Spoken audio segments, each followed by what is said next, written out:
What's up, YouTube? Today we're going to show you how to do a compression check and a leak down test. So this is a 1996 Honda Civic. Okay, what she's doing, she's hooking up the compression tester.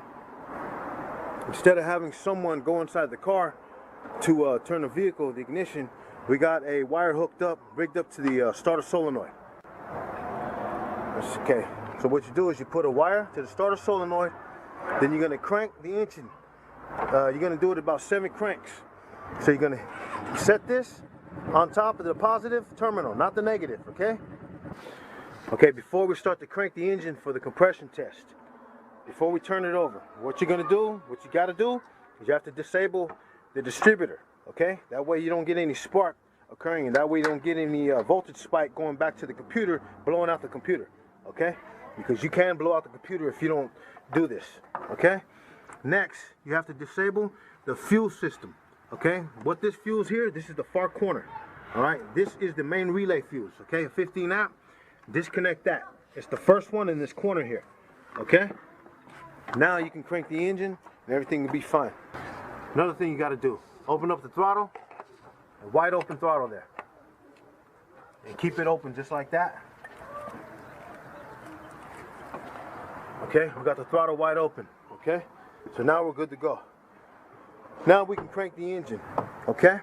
We have this wire hooked up to the starter solenoid, and we're gonna go straight to the battery positive. Okay, crank the engine over 7 times. 1, 2, 3, 4, 5, 6, 7. Okay, that's low compression right there. That's bad.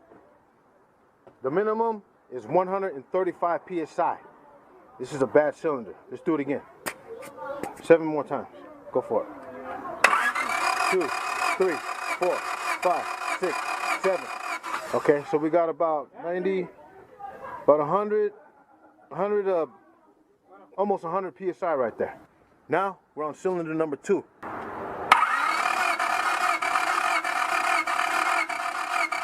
Okay, look at how low that is. That's horrible, man. That's bad right there. That's really low. That's not even 90 pounds. That's 60s. That's 80, 81 pounds right there. No good at all. Very low compressions. Keep in mind, if you have a stick shift, make sure your stuff is in neutral, okay? Just pop it in neutral and leave it there. Okay, cylinder number 3 now, all right?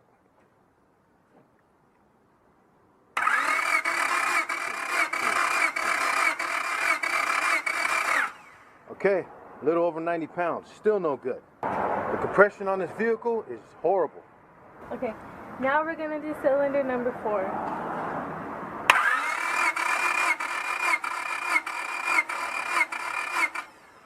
Okay, look at these readings. Horrible. Real low. 90, 80, 2, 3, 4, 5, 6, 7. Okay, so we got about 90, about 100, almost 100 PSI right there. Now we're on cylinder number 2.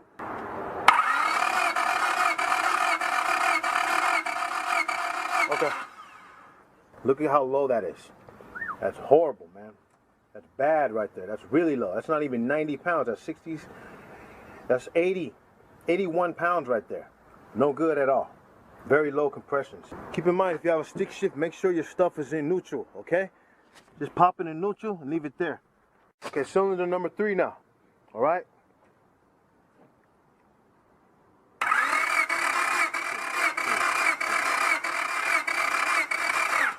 Okay, a little over 90 pounds, still no good. The compression on this vehicle is horrible.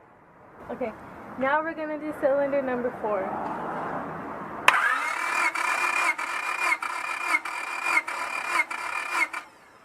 Okay, look at these readings. Horrible. Real low. 90, 81, 93, what is this? 90, 95, 100, that's almost 100 PSI right there. Barely touching 100, not even 100, just put 99. Okay, what we're doing here now is the wet test. The wet test is just adding oil to the cylinder to see if it'll seal even better than the dry test. What you're doing here is you're testing the integrity of the piston rings inside the cylinder. Okay, here we got, I drew a little picture. This is the cylinder wall, okay? This represents this here, this side. This is the piston this side of the piston. Okay, on the piston you have 2 compression rings and you have 1 oil control ring. These compression rings are to create a seal between the cylinder head wall and the rings itself that are engrooved into the piston.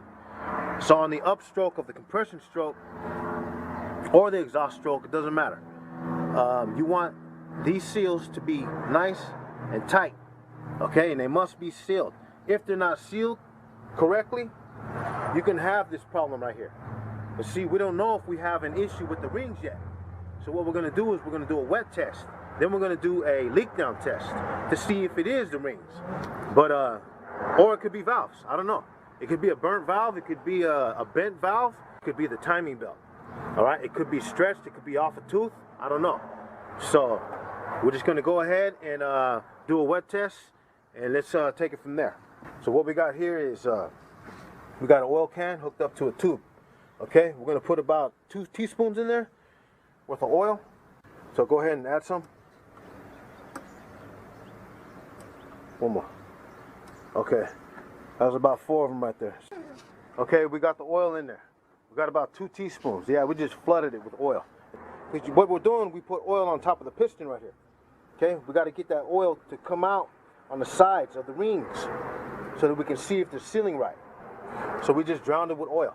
Okay, so let's do the check on that.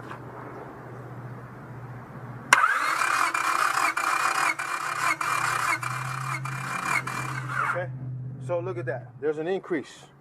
So on the wet test, we got 110 psi. Okay, so it increased. So that's where you mark the deal, 110. So how much of an increase is that? That's 20 psi increase right there, right? So that's what we got with that. All right, so let's do the next one. Okay, now we're on the cylinder number 2. Okay, when you're doing a compression test, a dry test, a wet test, you're supposed to do this stuff warm, but we had everything off the engine already. Everything was already taken apart because we started this yesterday.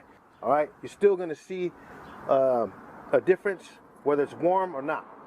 All right, so warm engine, yes, you must do a compression check with the engine warm. Okay, but today I don't care about that. Just let's handle it. Weak because they're below the minimum. The minimum is 135. If they were all 120, I'd be cool with that, but we got a situation going on here, okay? So now we got to figure out what's leaking. Are the pistons leaking in here, or are our valves leaking on our valve seat and valves, the valve face? Okay, I don't know yet. So now let's do the leak down test with the homemade leak down tester. If you want to see how I made this thing, I got a video called how to make a leak down tester, homemade leak down tester. I'll post the link below. Okay, and you have to have it on a compression stroke in order to make this work, okay? The reason why is because you want these valves to be closed when you bring this piston to top dead center. Okay, right there. That's the beginning of your compression stroke. So that right there is telling us that that piston on number 1 cylinder is starting up on the compression stroke, and it's somewhere down here. I don't know exactly where, but it's probably like a quarter of the way. I don't know. So now, what you do, since you know this is the compression stroke right here, right now, you take this out. Then you're going to put a screwdriver, a stick, or something that can fit down there to touch the top of the piston. Okay? So she's putting it through the spark plug hole here, all the way down, and it's touching the piston right now. Okay, so now what she's going to do, she's going